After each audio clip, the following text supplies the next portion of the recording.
Okay, good morning. We start today on page 25, so let's open to page 25. We'll look at the calendar.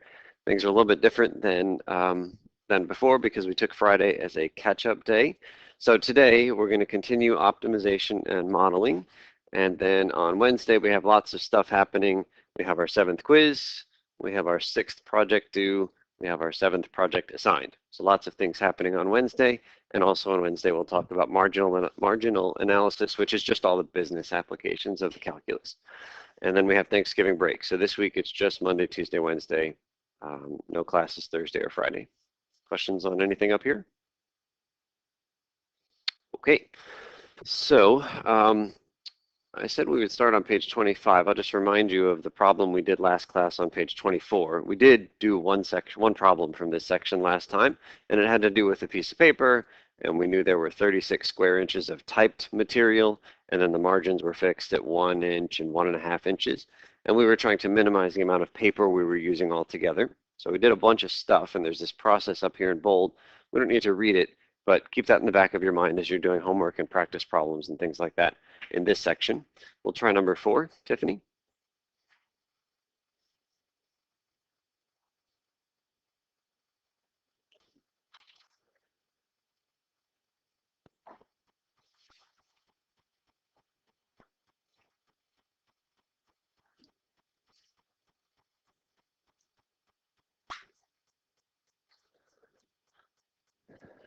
Okay, so according to the U.S. Postal Service regulations, you can't just mail any old thing. There are these size restrictions. So if you're sending something called the box, then the length plus the girth cannot be any more than 108 inches.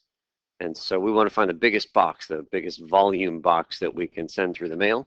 And I think I mentioned this last time, but there are usually a couple of keywords that tell you you are in an optimization problem. Maximum is one of those words, trying to find the absolute biggest box we can send through the mail. So the first step in that bold list on the previous page is to draw a picture. So we'll start with a picture. So we'll just go ahead and draw a box. It says that the width and the height are equal.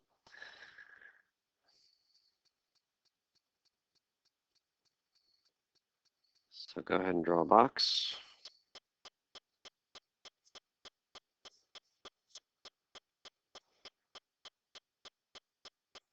And we'll label the dimensions of the box with some letters.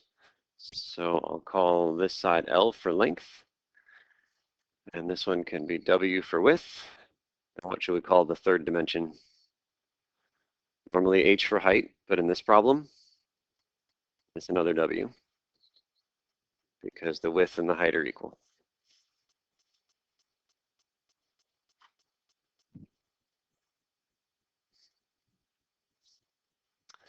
Okay, now let's see if we can use that 108 inches. We want to try to come up with some formula that involves, some equation that involves the 108. So it says the length plus the girth can be no more than 108. Okay, length plus the girth, so we'll start there. Length plus, and then the girth is defined in the parentheses. It's the perimeter of a cross section. Now, shoeboxes have 3 different kinds of cross sections, so we got to make sure we're picking the right one. The one that we're going to pick is the one that has nothing to do with the length, okay? So you slice this thing perpendicular to the length. So we're going to slice right through this way. So our cross section is something like this. See it? It's the one that doesn't involve the length.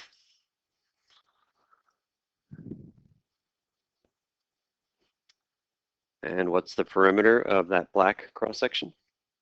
It's 4W, right? Width. Add them all up, 4W.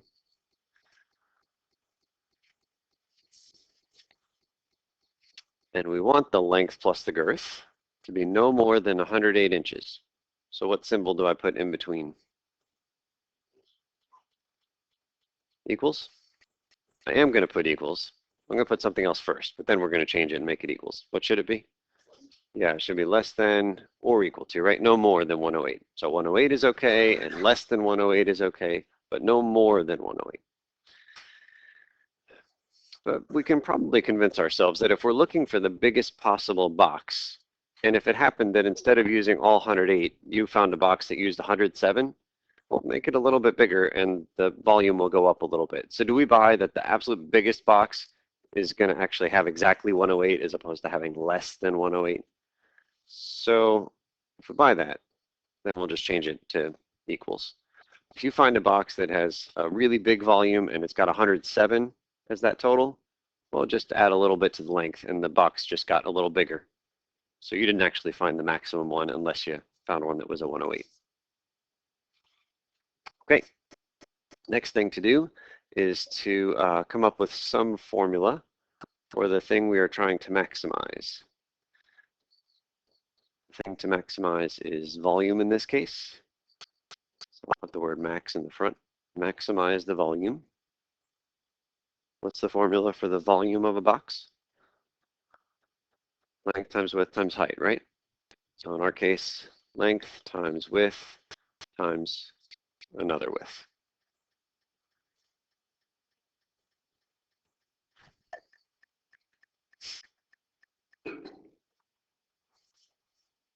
Okay, so we've got that.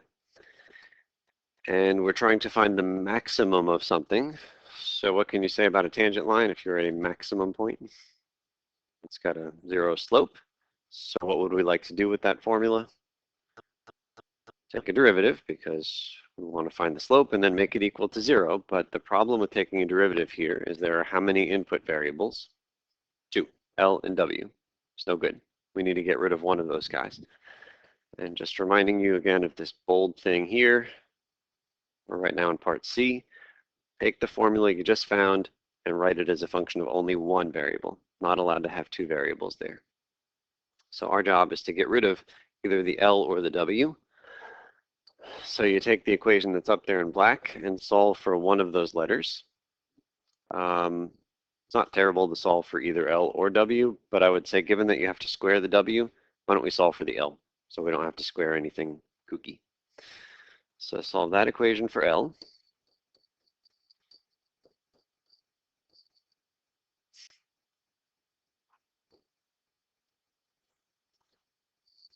And then the volume equation gets rewritten.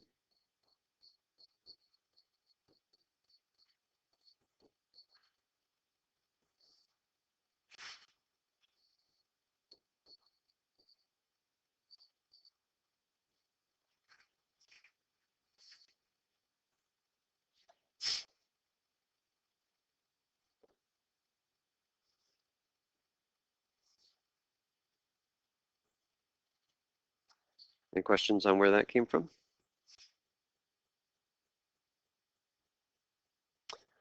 Okay, so now it has how many input variables? Just the one, just W. So we're ready to take a derivative. Just going to pause for 1 second and go back to our list here. Also said in the list that we're supposed to find the real-life domain of the formula. So let's make sure we understand what the domain is here. So we'll write it on this side. So this is the domain of V. So it's a set of W's. What's the smallest W that makes sense physically?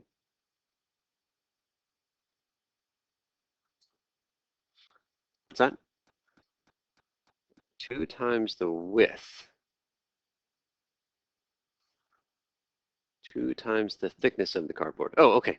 So you're imagining having two sides and then smushing them together, and then it's just the thickness of the cardboard. Super. So if the cardboard is really thin, then it's essentially 0. And I know you could say W equals 0 is no good, but we'll go ahead and include it. And no, it's not going to be the best answer. And then the question is there a cap on how big the width could be? Is there a upper bound to how big the width could be? Suppose that the width was 50, just for kicks. If the width is 50, what happens when you plug into that equation? You're more than the 108, right? The width can't be 50 because then you're at a 200 and the length plus girth can't be any more than 108. So we got to find the absolute biggest width that will make sense in that equation. Anybody know? Bubba says 27.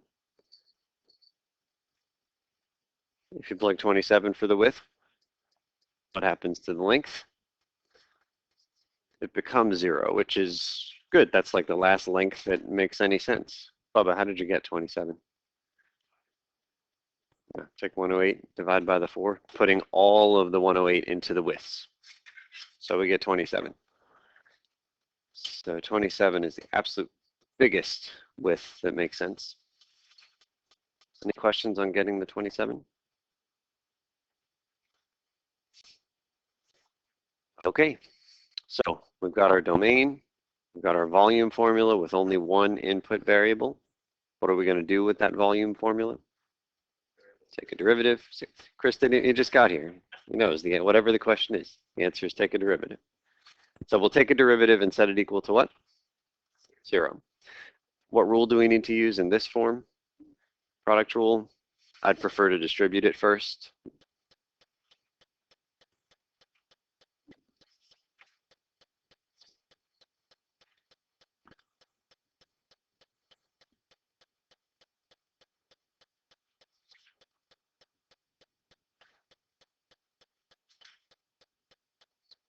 So we'll go ahead and take a derivative.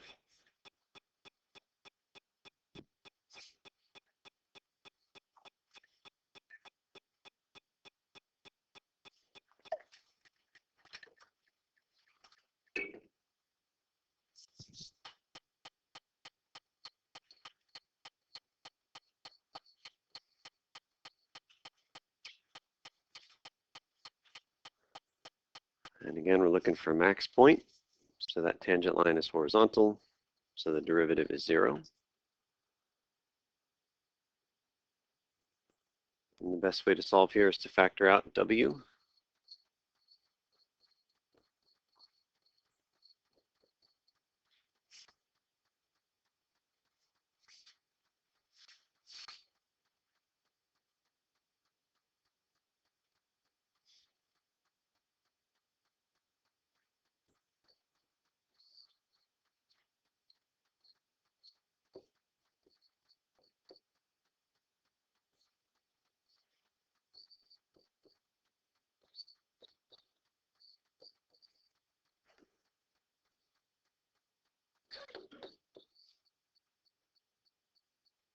So 0 and 18 are the two W's. Any questions on getting those?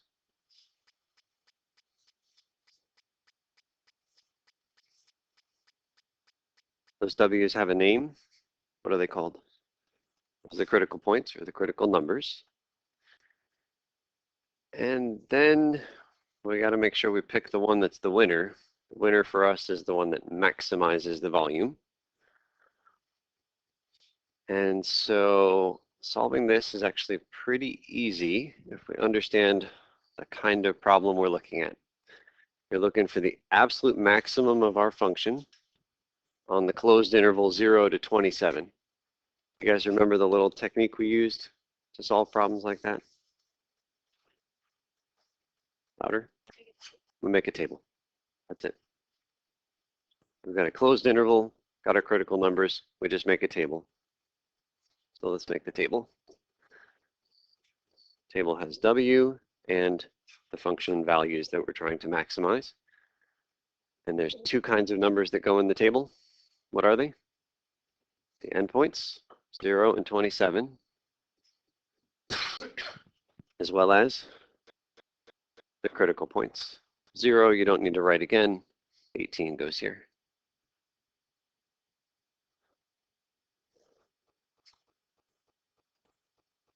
So you take those numbers and you plug them into any equation that tells you what V is in terms of W. So you could plug them in there, or if you prefer, plug them in here. And I'll take any numbers that people come up with.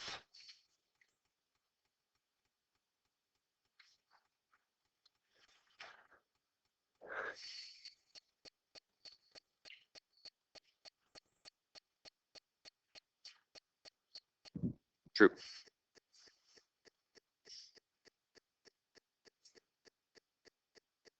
Anybody have the volume when W is 18?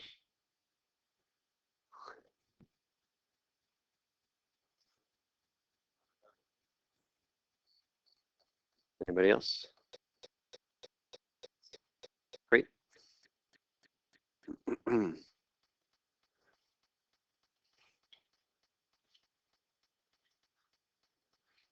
Okay, so what width should we pick to maximize the volume of our box? 18. And what is that maximum volume? 11,664 cubic inches. Any questions on that? Bubba.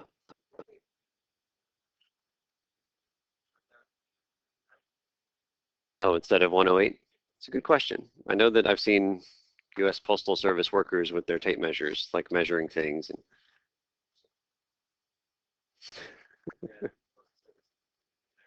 yeah, they do have a phrase named after them. Okay, again, the big picture ideas is you got to write down some formula for the thing you're trying to maximize. In this case, it was that volume. Almost certainly it's going to have too many input variables, so you need some other relationship that will allow you to make it so there's only one input variable. In our case, it was the equation up there in black. And then once you've got your formula with just one variable, you take a derivative and set it equal to 0. Also find the real life domain, and if it's a closed interval, make yourself a table and then grab the winner.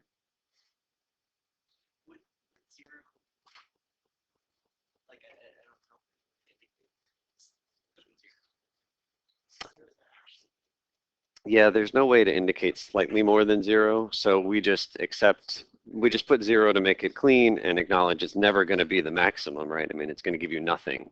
Yeah. All right, any other questions about this question? Okay, then let's take a look at this next thing here. So the problem below is based on a paper by Tim Pennings. It was from an old math journal, and it is based on an actual experiment, and the article is really entertaining and really readable, so I'd encourage you to check it out. There's the webpage. But let's go ahead and see if we can do some math and figure out whether or not dogs do calculus. So we'll go to Bubba for a math professor.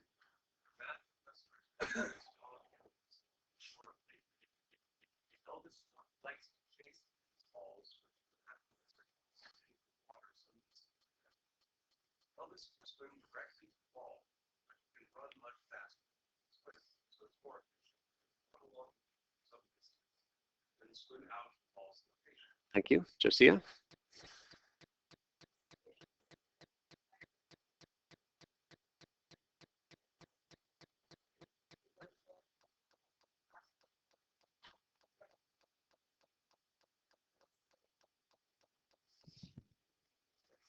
Okay, so let's make sure we understand the picture. What's going on here at the far left point? That's the dog. Where's the water? So B is in the water, and in fact, everything above the horizontal line is water. So all of this stuff here is water, and what's happening at B? That's where the ball ends up. And then EC, the whole line is the beach. Okay? And so Elvis starts here at the far left, and the ball is thrown into the water up there at point B. And what would Elvis accomplish by taking this straight line path to the ball? It is something. It is the most extreme something. What is the shortest distance, right? Like if you just swam the whole way. But the problem is that swimming is a lot slower for Elvis than running is. What if Elvis were to say, okay, I'm going to run as far as I can until I'm directly perpendicular to the ball, and then go straight shot to the ball like that? So the good news there is that he's running as far as he possibly could. I mean, I guess he could run further, but that doesn't make sense. So he's running as far as he can, and then what's true about the distance he swims? That's the shortest possible swim, right? So that makes sense in some regard. But what's the problem there? Yeah, I mean, it's maybe more distance than he should be doing total. And so we're going to go to some in-between point. And we're going to run until we get to some magical point, and then we're going to swim at a diagonal. And the goal is to find the shortest what? The path of shortest time, right? It's not about minimizing the distance, it's about minimizing the time it takes to get to the ball. So that's the goal. All right, so in number 1, It says, suppose that CE is 20 meters. So the whole thing down here is 20.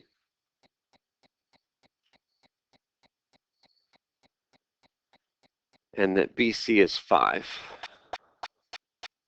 meters out to the ball. Angle C is still a right angle. We'll put that there. And X is the distance between C and D. Everybody clear on all the givens? Okay, so what you guys are going to do in your groups is work through this problem. It continues on to the next page. We have lots of time to do this, but that's good because it will take lots of time to do this problem, especially when we get to the calculus and the algebra. Both of them are rather intense. But first we need to build some formulas. So start at part A, check in with your neighbors. There is an answer key and I can walk around and take questions. So we're going to do the first problem here in the next section, and the reason I think I'd like to do that today is that next class we have a quiz, and sometimes our quizzes go longer than I anticipate, so I don't want to rush through that next time. We'll just remind you what the quiz is on. Quiz 7 is on classes 28, 29, and 30, which are the three highlighted sections over here. Optimization problems, families of curves, and then optimization and modeling, and I'll just point out we had 2 different days where we did optimization stuff. So the first day was basically just find the highest point on a curve, and it wasn't couched in terms of any word problems. Today we put some word problems around those optimization things. Okay, so on page 27, we're doing applications to marginality. This is just our fancy word for business applications. So we'll go to number 1, Sam.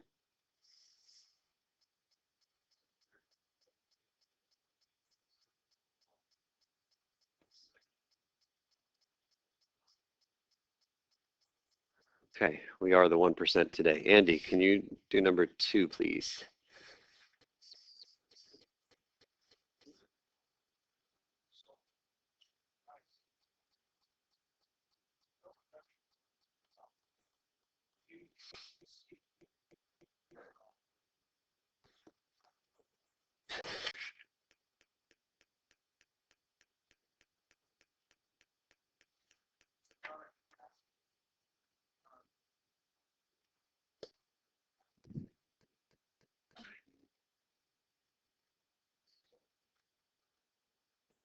Okay, so let's just play with these numbers for a bit before we do any calculus. So we're running this firm, this medicine firm, I guess, and we're going to sell some penicillin, and we know we could sell them at $200 per unit, but there are costs associated with manufacturing the penicillin, and our job is to make as much money as possible, to make as much profit as possible. So Q is the quantity, the number of things of penicillin that we're going to sell, and we've got a revenue function that we're going to be interested in, and we've also got a cost function. And then finally, those 2 things relate to profit. So let's put some numbers in just to make sure we're comfortable with what all the formulas in this thing are telling us. So suppose that we sell exactly 0 units of penicillin. Remember, revenue is how much money comes in, so how much money will come in by selling 0 of them? 0. Now it seems like maybe the cost should be 0 if we're not making anything, but technically, and I'm sorry that this went on the next line, if you plug 0 for the Q, how much do you get? 500,000. So what kind of costs would there be that are still there even if we don't manufacture any of this product? Chris? Okay, maybe you still need to pay the employees to come in, yeah? Tax on the property, right? What's that? Insurance? The rent maybe if we don't own the property or a mortgage or something. So there are fixed costs. And the fixed costs in our business are $500,000. So that's $500,000 in fixed costs. The other part of this, this stuff, anybody remember the economics phrase for that? There's fixed costs and variable costs. So variable costs. So we've got the fixed cost 500,000, and we're really going to be in the hole here if we don't make some money off of the penicillin. So what's the profit in this example? It's negative 500,000. Okay, that's not very good. Okay, suppose that instead we decide we're going to make 10,000 units of penicillin. Now the revenue is related to this. It's $200 per unit. That's how much money comes in. It's how much we sell the things for. So what do I do to find the revenue? Multiply, right? 200 bucks times the 10,000 units. So we multiply them and that's going to be our profit. So is that 2 million?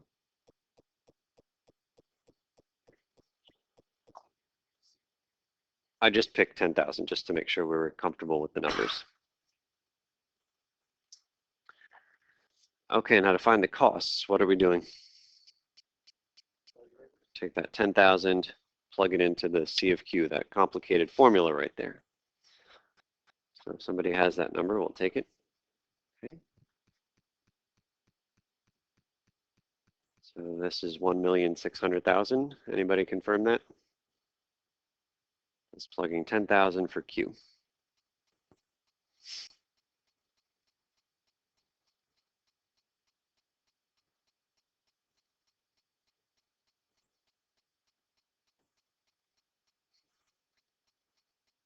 Anybody else get that? Okay. So what's the profit at that quantity? It's 400,000. So we subtract the revenue minus the costs, and we've turned a tidy sum of $400,000. Not too bad. And so we could pick lots and lots of different numbers for Q, and we'll get lots and lots of different profit numbers, right? And which profit number are we after? The biggest one, the maximum. So that's the goal, okay? So let's see if we can't find it. So it feels like maximizing profit, we better come up with some formula for profit. So we're going to let pi of Q be the profit from selling Q units.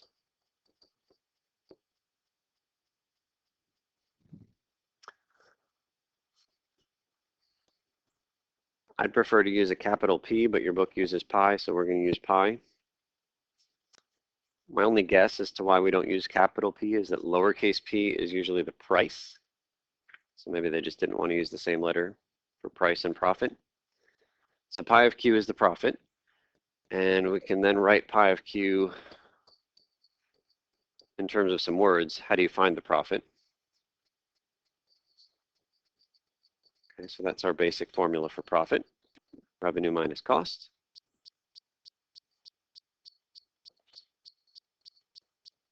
And now we're going to start getting some symbols in here.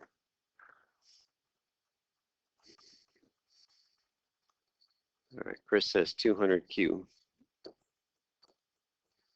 is the revenue. Agree? Yeah, 200 per, and Q is how many? Minus, now we need the cost. Yeah, it's the C of Q, so we get to just copy it. It was given in this problem. That whole thing with the 500,000.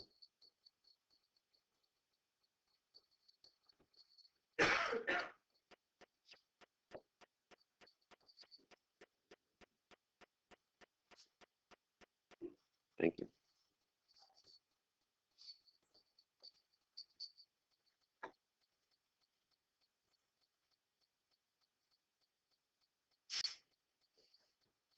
It should. All right, we need the revenue and the costs both in parentheses. So let's put them.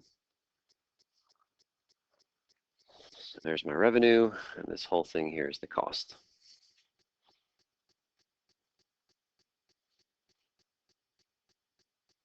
Okay, so that's our profit function. And we're trying to maximize that function. So what calculus thing should we do? Take a derivative. Pi prime of Q equals. What's the derivative of the 200Q? 200 minus, what about the 500,000? That's 0. What about the 80Q? 80, and it's actually a minus 80, right? Because that negative goes through. And then the derivative of the last part? 006Q. Good, with the minus in front of it.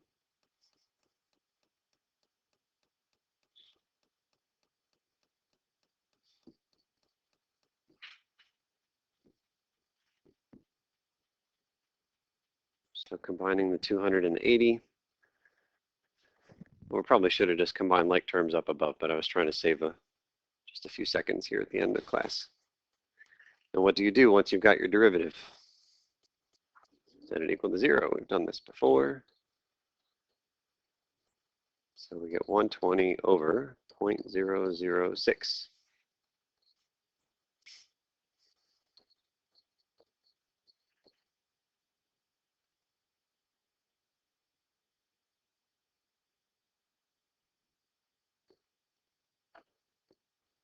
For 20,000 units. And just to make sure that it's a max instead of a min, make our little table. What are the endpoints for this example? 0 and 30,000. Yeah, it said the most we could possibly make is 30,000. And the critical number we just found is 20,000. So we'll end there, but just pick the biggest number you find in the profit column, and that's your absolute max profit. I think it happens at 20,000. Chris?